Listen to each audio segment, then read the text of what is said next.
Hi guys, welcome back to my channel. It's Liyah, and as you can tell by the title, I'm going to be telling you guys the things I've learned so far now that I'm 23. Happy belated birthday to moi. Thank you. Y'all know I'm a little Cancerian on the cusp of Leo. It is now August the 16th. My birthday was July 22nd, but better late than never. What made me want to do this video is, y'all know my first episode of Liyah's Law was, I don't think y'all care about that. Anyway, I was about to ramble, but we're gonna get right into it. So when I was graduating at the young age of 17, my senior quote was by Nicki Minaj, and it was refuse to lose, refuse to be defeated, refuse to have regrets. When I was 17, I thought, making regrets would be just making the wrong decision. Most recently, I have realized that the regrets are most likely the things that you don't do in life. You would more likely regret something that you never gave the chance or you never tried. And I was going through a period of my life in season 22.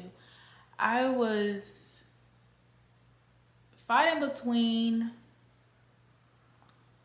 my ego and pride and possibility. But I would be willing to not do something out of fear of the outcome. But if I never did the things that I did, I would have regretted them. So I realized that regrets is literally more likely the chances that you don't take in this life are more likely things you regret. You may try and you may be like, okay, I shouldn't have done that, or I don't like that, or there's not for me, but at least you tried. Versus you living in the bliss of what if and hypotheticals, and you never ever get an answer because you never tried. So that's number one. I have a long list of these, so I think I'm just going to get through them. So let's get right into it.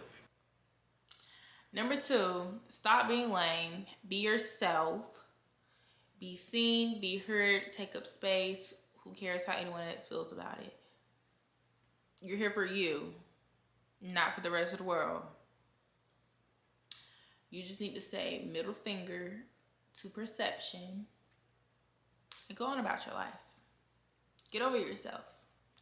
Number three, you are in charge of your own life. You're the driver of this car, which is your life. You are the captain of this ship, which is your life. You. Right or wrong, only you choose the life that you want. Yes, life can deal you a certain set of hands. But what you do with that set of hands that life deals you is solely on you. You. No one else, nothing else, you. I learned this from my aunt when I was 19, which was you do not have to pursue conventional paths in life. Things aren't one size fits all universal shoe. You don't have to walk the straight and narrow road. Some people aren't meant to do that. So don't try to confine yourself and force yourself to fit into this box that seems traditional, but it's not true to you. You're gonna literally feel like you're in a prison cell. And the only person that put you in that cell or that jail was yourself. And that's kind of where conformity comes in, because you allowed yourself to be molded by what you thought would have been the right thing, or what society tells you is the right thing. to do or become.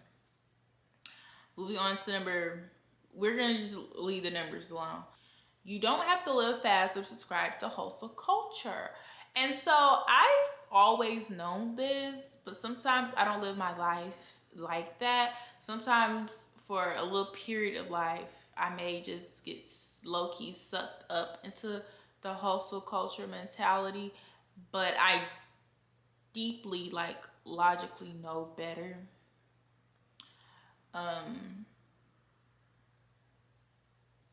I truly don't like hustle culture or people who promote hustle culture. I think it's a never-ending thing that you'll just endlessly pursue because you'll never be satisfied to a certain extent. Which leads me into this one, which is money isn't everything. Yes, it's a double-edged sword. Two things can't be true at once.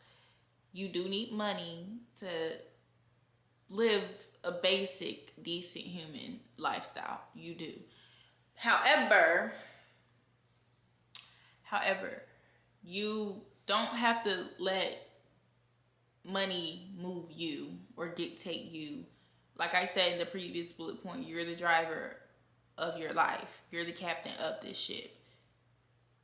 If you are doing things for money or what money can do for you, then you are no longer the driver of this car. You are no longer the captain of this ship.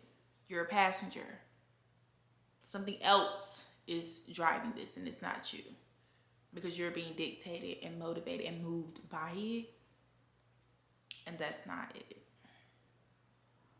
You can acknowledge that you may need something to sustain what you already have or to excel you or excel your lifestyle, but it shouldn't be the only reason why you're living and breathing on this earth. It's more to life than money.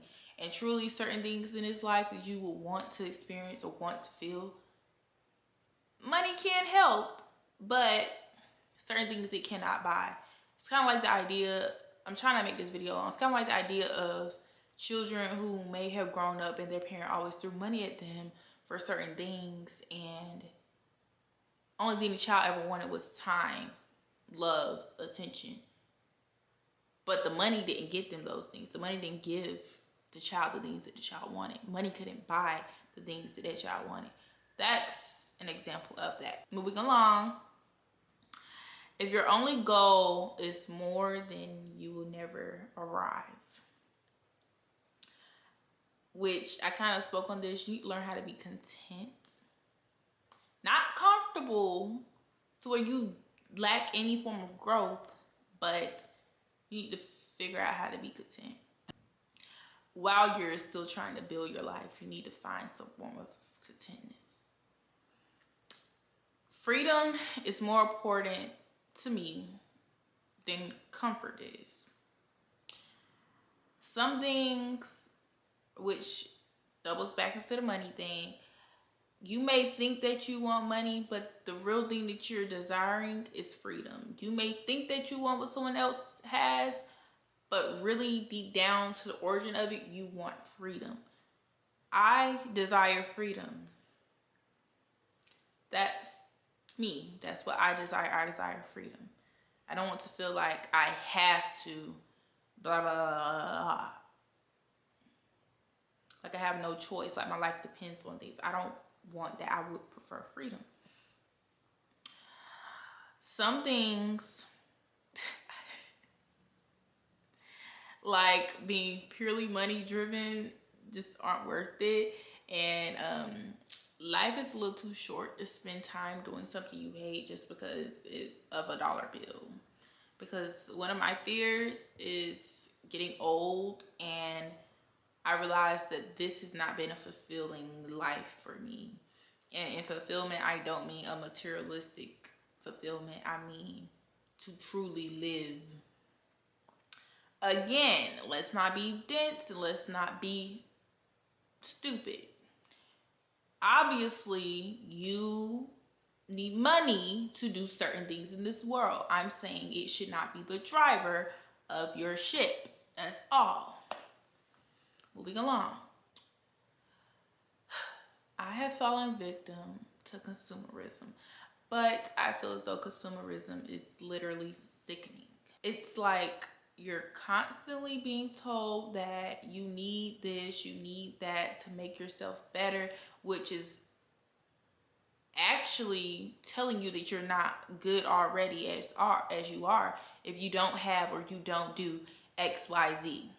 And I don't like that. Ultimately, it leads to the desire of instant gratification. And to be instantly gratified, you truly will never be satisfied. Moving on to my next one. Our parents won't lie when they used to blame everything on our phones. It's that daggone phone. Put your phone down. For real. You need to allow yourself to be bored. In boredom, creativity, I feel like, prospers. We do not have the chance to be bored anymore, because the moment that we're experiencing some form of silence or some form of boredom, the first thing someone wants to do is go stimulate their brain and go on TikTok or go on Instagram or something, or go on Twitter. Wherever you go on, that's not, you need to put your phone down. You put your phone down. We're living in a time where all people are doing is being glued to their screens, and that's partially why we have a lack in social skills, but we're not going to get into that right now. Another reason why I feel like you should put your phone down is I personally don't enjoy watching other people live life. Sometimes it's entertaining, but to not live your life because your life is too filled of you consuming, living, watching someone else live their life, is sad as hell. It's pitiful. That's my take on that. Which also leads me to this: do not fall victim to over optimization. Another one, happiness isn't a constant emotion. And Michelle Obama spoke on this in an interview that she had. But sometimes your goal is not happiness, it's contentment. And same thing with any other emotion, whether it's anger, sadness, whatever it is, it's not a constant emotion. Emotions pass through you, they move through you. You aren't like, you know, I can say I am Aaliyah because I am, but that's a definite thing. But I am da da da, whatever the emotion is, that's not a definite thing. Emotion is not something that is meant to be everlasting. Emotions are meant to change. But like Michelle Obama said, we live in a generation where young people constantly chase happiness. And you know, you can pursue happiness, but they think that it's supposed to be every day, every second, every hour feeling that you're just constantly supposed to feel. And I don't believe in that. Don't compare your life or your journey to someone else's, which I speak to y'all about this all the time. Curiosity has taken me places that certainty could never. And that also leads me to what I said earlier about regret. Like, to be curious have given me things that to be certain could have never given me. I'm not going to get too deep into that, but it has. Not everything is your identity. Not your job, not your degree, not your title, not your income, and not labels. None of that truly defines who you are. None of it. It may be a extension of yourself outside of you, but that's not your identity. There should be more to your identity than material things. It should be more to you than just that. You should have some form of substance as an individual. Control what you can, let go of what you can't. You are allowed to change your mind. And by that I mean, when you're presented with new information, new experiences, you are allowed to change your position on that, your mind on that. We're not solid. We are fluid. We are people. If you were the same person that I met when I was in kindergarten and nothing at all about you had changed, I would be concerned. Same thing with myself. If certain things are a part of your character, and certain things do stick and stay, but something has to change. You can change your mind. If today you decide this is not who I want to be anymore, you can change that. You don't have to stick to whatever you said. You can change that, especially if it's for the greater good of yourself. You can change that, and you really don't have to explain that to anybody. Which you can also, this is another one, you can have plans, you can have aspirations, but not to say don't believe in them, but I wouldn't say become too attached to them, because life truly has a funny way of reminding you that nothing actually goes as planned. And by plan, I mean a cookie cutter plan to the T. Another thing I have learned is the best things I have experienced so far, they were never planned. Ever. Like, ever planned. It was something that I never intentionally thought to experience. The only reason they did happen was because I allowed myself to be open to life. Which you can still stick to the plan and do a little side quest or something, but the best things I have experienced so far at age 22, they weren't a part of my plan. Like, I could show y'all my plan. I could show y'all my bingo card for 22. But, well, my bingo card for the year of 2026. But the things I had experienced were not in my plan. Actually, I probably put in my plan that you are not going to do X, Y, Z. That's literally what I probably put in my plan. They weren't even in my mind at all. But I was open to life, and I experienced them, and I enjoyed them, and I do not regret them. You do not have to live up to other people's expectations. Living your life for your parents, for your friends, for your partner, or society eventually ends up leading to some form of resentment, whether it's towards whomever or whatever you were living your life for, or whether it's towards yourself. It's going to either be resentment or some form of self-hatred, which both aren't good.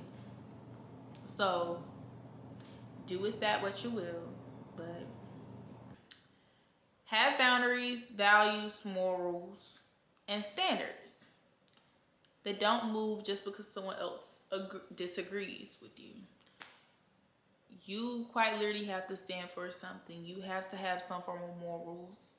Somewhere where you draw the line in the sand and you're like, yeah, cross this, then it's just no. And you have to truly stand on that, because people will test you. It's kind of like when adults encounter children sometimes, and people will tell you, oh yeah, she may just try to push you just to see how far she can go with you. That's also grown people. They will do that with you as well. Whether it's your family, someone you're dating, people quite literally only do or push you so far than what you allow them to. And again, let's not be dense. Obviously, some circumstances this does not apply to, but if you have a choice and free will, and your choice is not being taken away, to a certain extent, people genuinely can only do but so much of what you allow. People genuinely can only push your boundaries or your lines so far back than what you allow. Which leads me into this. Nice girls finish last.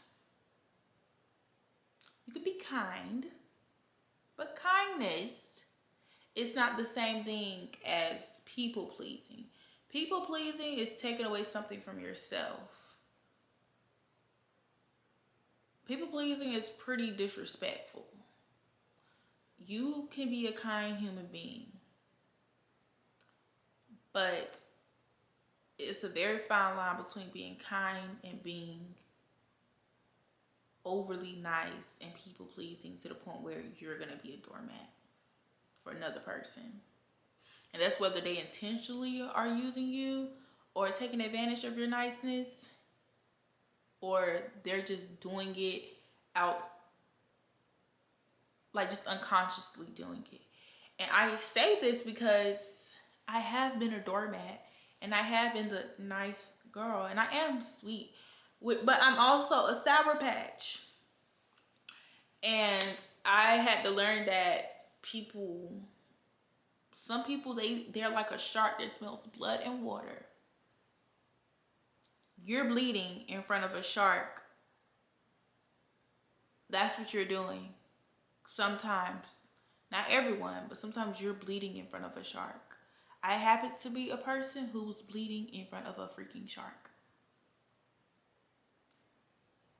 You have good judgment with who you extend your niceness to, and who you're more than just kind to. Yeah. Which leads me to this: choose yourself. The last three are feel your feelings. And I feel my feelings, I feel to the maximum that a person can feel the certain emotions. And whether that feeling is sadness, happiness, anger, girl, just laugh, cry, scream, do whatever you got to do. Be vulnerable. Who cares? Don't pretend something isn't bothering you when it is, because that's low-key betrayal to yourself if you're just taking it. Just taking it and not addressing it. You're not standing up for yourself. Healing shouldn't become a never-ending cycle. I feel like we live in a time where healing is an aesthetic, and I don't like that. And I said that last year, and I'm going to say it again. It should not be a never-ending cycle. It shouldn't be something that is supposed to be dressed up, and you only are healing if you are going on a nature walk and writing in a book, and if you are dressed in pastel pink and buying flowers every week, which some people do that and they genuinely are healed. But again, y'all know what I'm talking about. It's an aesthetic thing. Things become aesthetics, and it's only meant to look a certain way, but actual work is not being done on the inside. You're just dressing up the outside, but actual work on the inside is not being done. And it's also something I think people misunderstand. You don't have to heal alone. And I was one of those people. I do need some form of isolation just for a little period of time. Just because sometimes things get so loud, you hear people's opinions 24/7, so much to the point you don't feel like you can hear your own. So yes, sometimes I do need a little solitude. But pertaining to healing, I did used to feel like, oh, you can't do X, Y, Z and heal. You can't be around people and heal. You can't engage in these form of relationships and heal. And I have realized I have healed the most when I have put myself out there and when I have interacted with people. I literally healed the most when I decided to come out of my isolation. Just pursue happiness. Do whatever will make you feel good. Some things don't have to be understood. Be authentically yourself. Stop being afraid of what people may think. And all of this is so much easier said than done. I do truly understand that. Which I will go more in depth in everything I have said in this video. Stay curious. Stay open to life. And just love and feel deeply. I also learned that, this is the last thing I learned. Love is truly worth And as cliche as it sounds, love is truly like worth believing in. I learned that I'm not a hopeless romantic. I'm truly a hopeful romantic, and that's what I am. And I truly do believe, if you've read the book All About Love, that love is something that is an extension of yourself for the growth, spiritual growth, well-being of another person. I don't know if that's, and I quote what she said, but that's how I remember it. So, again, live life, breathe air, live, laugh, love. I'll see y'all in my next episode. Bye.